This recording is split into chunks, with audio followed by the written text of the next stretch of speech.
These fun leaf rubbing craft projects made leaf rubbing feel completely new because of this watercolor resist technique that we put over it. My grandkids loved making this, and all the supplies will be listed at the end of the post. I think you'll find you have most of them at home right now.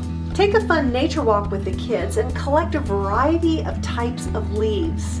You want them in good condition, not too dried or so forth. Collect them from your yard and have fun on your nature walk. Bring them back in, and you're going to lay a piece of white copy paper on your work surface, and then lay your leaves down on that with the vein side up, because this will work better. A little tip there from Nana.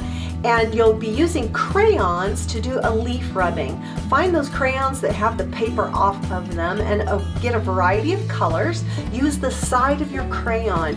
You need to hold your paper very tightly with your hands, so you might want to help small kids do that.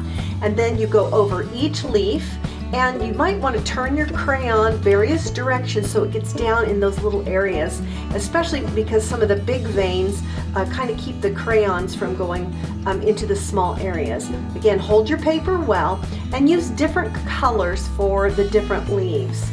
I just love the way that this looks, and the kids really got into seeing what the leaf rubbings looked like. I was so pleasantly surprised. I didn't know if they'd want to do this or not. So then you just repeat this process with your different leaves. Sandwich them again between your copy paper, and be sure to hold your paper tightly so that it doesn't shift. Otherwise, then the leaf rubbing gets kind of disjointed. It doesn't work quite right. So make as many as you want. I found it took about 4 of the leaves per foot of your garland if you're going to be making a garland. That will give you kind of a ballpark for how many you want to make. I found this fern type one did not work very well that I have on this sheet of paper. So have fun making them, and you can work as a group so that you can put them all together and make a longer garland if you would like to. Look at all these beautiful leaves. Now take your watercolor paints out. You're going to be using quite a bit of water in your little paint palette to get a watercolor wash that you put over each of the different leaves. And if you notice, I don't use the same color as the crayon because it shows up better if you use a different color of paint over the different crayon colors. So I used red on top of orange and orange on top of purple, and you'll see that I keep using these different colors on top of my crayon leaf rubbings. And then look at how that crayon just pops through there.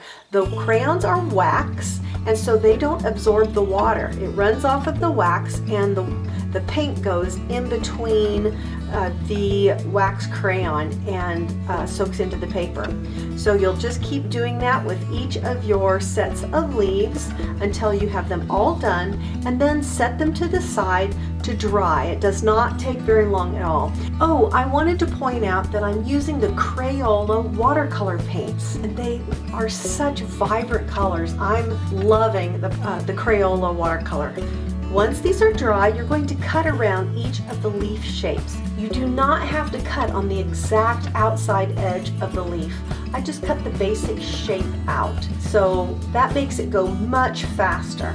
This would be a great activity to use in combination with studying the different types of trees and identifying. You could use a tree leaf identification book and see what kinds of trees you have in your yard or around your school or whatever. So it's a great activity to use in conjunction with a science project.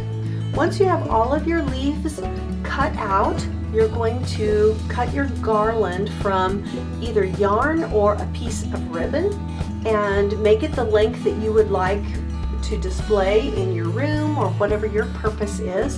And you'll take each leaf and bend the stem side end of it over the edge of the yarn, and then just tape it in place. That's all that you need to do. If you'll notice, I had mentioned earlier that it takes about 4 leaves to make a foot of garland, and you can see it right there on the screen. That's about the length I have right there with those 4 leaves. So I kept going with each of the leaves, put them on, make the length of garland that I wanted, and then hung that up on my window at home. and my grandkids hung theirs up over their fireplace. So you're going to enjoy making your own fun leaf rubbing craft projects. You could also make this into a mobile or into a wreath. For other great leaf crafts, come on over to welcometonanas.com and join the fun.